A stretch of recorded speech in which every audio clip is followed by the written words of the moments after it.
좁고 그 경쟁이 너무나 치열했습니다. 콩쿠르를 통해서 입상자들한테 막 이런 악기를 갖고 연주하는 것이 허락이 되었거든요. 하지만 현실을 바라보면 분명 저는 안 돼요. 이 콩쿠르에 나가서도 악기를 아무리 그런 좋은 악기를 대주는 그런 혜택이 있다고 해도 그게 저하고는 거리가 멉니다. 현실적으로 볼 때는 아니 여러분이 저를 보실 때 어디 한 구석 독일 사람처럼 생긴 곳 없잖아요.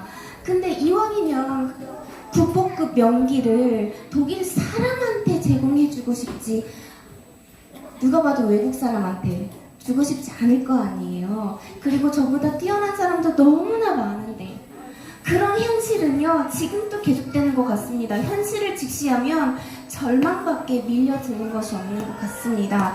제가 이어서 연주하고 싶은 곡은요 비발디 사계 중에 겨울 1악장인데요 너무 춥고 음산하고 또 혼란스럽기까지 합니다. 하지만 제가 경험한 하나님은 이 와중에도 너무나 따뜻하고 싱그럽고 희망을 상징하는 봄을 바라볼 수 있게 해주셨습니다. 그런 의미에서요 세계에서 하나밖에 없는 버전의 비발디 겨울 연주하고 계속하도록 하겠습니다.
지금으로부터 4년 전에요.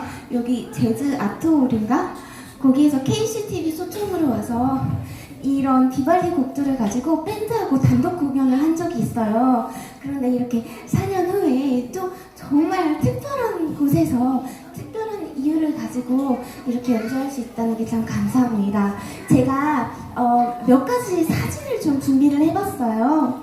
목사님께서 악기에 대해서 이야기를 하셨잖아요. 그래서 실제로 실거래가 중에서 가장 공식적으로 비싸게 낙찰된 악기가 진짜 얼마일까 정확한 자료를 찾아보았습니다. 네, 이 세 가문에서 지금처럼 죽은 사람도 거의 살려내는 이 시대에 18세기, 그러니까 1700년대에 이탈리아 아주 조그만한 도시에서 과다니니 스트라디바리 가문에서 만든 악기가 지금도 만들어내지 못하고 있습니다. 이때 만들어진 이 소리를 어떻게 과학적으로 분석을 하고 막 해석을 해도 수수께끼를 풀 수가 없는 거예요. 그래서 다음 슬라이드요. 가장 비싸게 낙찰된, 제가 가장 최근에 찾아본 자료로는요, 이 1741년에 과르네리 가문에서 만든 악기가 1600만 불, 그러니까 약 185억에 낙찰이 됐다고 합니다. 그래서 보면은 그냥 별다를 게 없잖아요. 이 악기도 나무이기 때문에 불을 붙이면 타버릴 거예요. 그런데 이 악기는 왜 그렇게 비쌀까요? 저도 잘 모르겠어요. 근데 그 궁금증을 해소시켜 줄 만한 또 다른 슬라이드를 준비를 했습니다. 바로 이 악기인데요. 이 악기는 뭐 255억 정도를 호가할 거라고 한대요. 근데 중요한 사실은 이 악기는 지금까지 한 번도 이렇게 공식적으로 누구한테 팔려본 적이 없어요. 1, 2차 대전을 거치면서 많은 명기들이 훼손됐을 때 이 악기만큼은 영국의 아주 큰 박물관에 이렇게 비치가 돼가지고 전문가에 의해서 훼손되지 않고 지금까지 잘 보존되어 내려왔다는 그 기대 심리 때문에 비쌀 거라는 추측이 돼서요. 세상에서 가장 비싼 악기라고 그렇게 추측이 되고 있더라고요. 다음 슬라이드요. 그리고 이 악기, 아니 여기도 그랜드 피아노가 있는데 이 악기는 그냥 피아노잖아요. 낡은 거. 근데 이 악기는 세상에 23억 정도를 호가하는데요. 단 한 가지 이유 때문에 비틀즈의 멤버이자 세계적인 그런 히트송을 많이 작곡한 존 레논이라는 사람이 있습니다. 그 사람이 이 피아노에 앉아서 막 그 곡들을, 그 명곡들을 작곡을 하고 작사를 했다고 해요. 그래서 실제로 여기 보면 막 그 창작의 고통 있잖아요. 그래서 막 담배 피면서 막 줄담배를 피다가 막 열받으면은 담배를 피아노에 막 눌러가지고 끄고, 그래서 담배 자국도 막 있다고 합니다. 그래서 이렇게 효과를 하고 그 옆에 있는 악기 또한 좋아 보이진 않아요. 하지만 거의 뭐 6억, 7억을 호가한다고 하는데 이 악기는 아인슈타인이 사용했던 악기라고 합니다. 그리고 다음 슬라이드요. 이 악기는 정말 거의 연주가 불가능한 악기임에도 불구하고 거의 18억, 그 정도로 호가한다고 하는데요. 왜냐면 전 세계인한테 감동을 주었던 타이타닉 영화에서요. 그 고상하다는 신사숙녀들이 배가 침몰되는 그 상황에서는 모두 서로 한정돼 있는 구명선에 타려고요. 몸부림을 치고 서로 막 치고받고 싸웁니다. 근데 그 장면에 한 현악 사중주단이요. 배가 완전히 침몰하는 그 순간까지 찬송가를 연주하는 그 장면이 나옵니다. 이 악기가 타이타닉 호에서 건져 올려질 때 실제로 어떤 한 해골의 허리 부분에 이 악기 케이스와 그 해골에 밧줄로 이렇게 묶여 있었다고 해요. 죽는 순간까지 아마 헤어지기 싫어서 그랬는지는 모르겠지만 그런 의미를 담고 있기 때문에 이 악기는 이렇게 호가한다고 합니다. 그런가 하면 제 악기는요, 누가 뭐래도 하나님이 주신 악기라고 자신할 수밖에 없는 게요. 저는 이렇게 여기 오늘 아이들 많이 왔는데 얘들아 너는 예은이? 예은이는 꿈이 뭐예요? 너무 갑자기 물어봤나? 혹시 꿈이 뭐예요?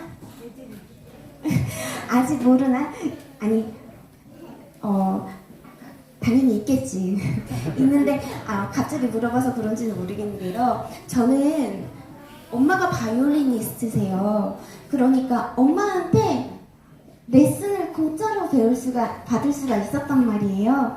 어렸을 때 혼자 놀기 심심하니까 독일에 엄마 방에는 이런 레코드판이 되게 많았습니다.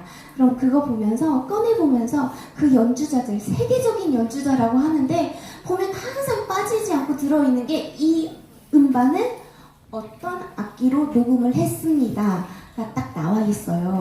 그게 곧 연주자의 어떤 레벨을 말해주는 거기도 하거든요. 그래서 어렸을 때부터 제가 배우기는 최대한 섬세하게 그리면서 자세하게 기도하라고 배웠습니다.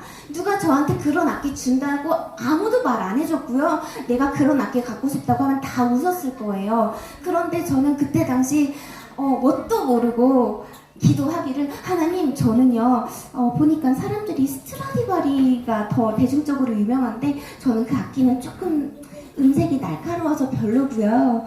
바르넬이 주셨으면 좋겠어요. 그리고 엄마 아빠를 보니까 키가 그렇게 크지 않으니까 나도 키가 손가락도 그렇고 크지 않을 것 같은데, 그러니까 이왕이면 악기 여기 폭도 조금 좁은 걸로 달라고, 악기 소리는 어떻고 머리끝부터 발끝까지 어떤 악기를 달라고 늘 그렇게 막 그리면서 기도를 했습니다. 항상 그런 잡지 같은 거, 클래식 잡지 같은 거 보면서 하나님, 이런 악기 조금, 이거는 여기가 별로예요, 저거는 저기가 별로예요, 이런 악기 주세요 하면서 기도를 했습니다. 그리고선 점점 나이가 먹으니까 현실이 눈에 보이고 제가 꿈꾸고 기도했던 것들을 놓치게 되었습니다. 비현실적이거든요. 그런데 그런 제 눈에 한 포스터가 눈에 띄었고요. 독일 정부가 주최하는 이 콩쿠르는요, 1년에 한 번씩 열리고 콩쿠르에서 입상한 사람들한테 독일 정부가 갖고 있는 그런 국보급 명기를 1년씩 계약을 하고 사용할 수 있는 혜택을 준다는 거예요. 독일 총연방 콩쿠르에서 1등을 해야만 나갈 수가 있는 자격 조건이 주어진대요. 그때부터 또 기도를 했고 자격 조건이 채워졌습니다.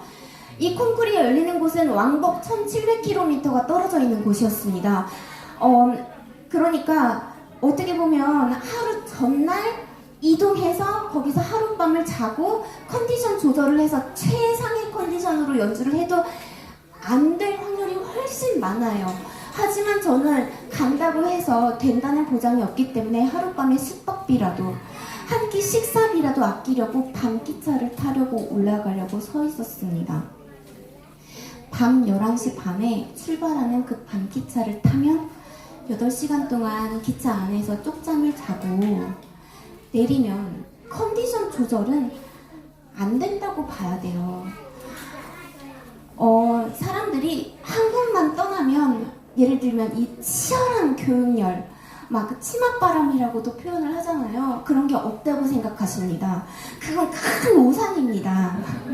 독일도요, 그런 치열한 콩쿠르를 나가게 되면요, 막 엄마, 아빠, 친척, 할머니, 할아버지까지 응원을 막 옵니다. 그런데 저는 밤기차를 타려고 기다리고 서 있고, 저 혼자고, 가서 입을 드레스부터 신발까지, 가서 먹을 도시락까지 다 싸가지고 그 기차역에 서 있는 제 모습을 보니까 이건 현실적으로 내가 지금 뭐 하는 건지 모르겠더라고요. 앞을 봐도 옆을 봐도 밀려오는 거는 현실이라는 좌절감이었습니다. 하지만 그때 제가 바라볼 수 있었던 건 다행스럽게도 뚫려있던, 지붕이 없었던 기차역이었거든요. 밤 하늘을 바라보면서 아브라함한테 약속해 놓아 주셨던 것처럼 이 콩쿠르에서 진짜 거짓말처럼 입상을 해서 그런 국보급 명기를 타게 된다면 이건 누가 뭐래도 하나님이 주신 악기입니다. 이 악기 가지고 땅끝까지 나가서 하나님, 내가 믿는 온 세상 그 우주 만물을 주관하시는 그 하나님이라는 백을 자랑하게 해달라고, 자랑할 때 이 악기가 하나의 증거물과 같이 사용될 수 있게 해달라고 그렇게 기도했습니다. 그리고 저는 오늘 이 자리에 서 있고요. 오늘 혹시라도 이 현실의 좌절감에서, 이 절망에서 어둠에 사로잡혀 있던 분이 계시다면 제가 이어서 연주하고 싶은 이 찬양이 갈렙이라는 사람의 고백을 담고 있는 찬양인데요. 고백이기에 앞서서 우리의 간절한 기도와 같이 하늘에 산달되고 우리가 감히 꿈꿀 수 없는 이런 믿음, 그리고 이런 믿음의 주인공이 우리 한 사람 한 사람이 되기를 간절히 소원합니다.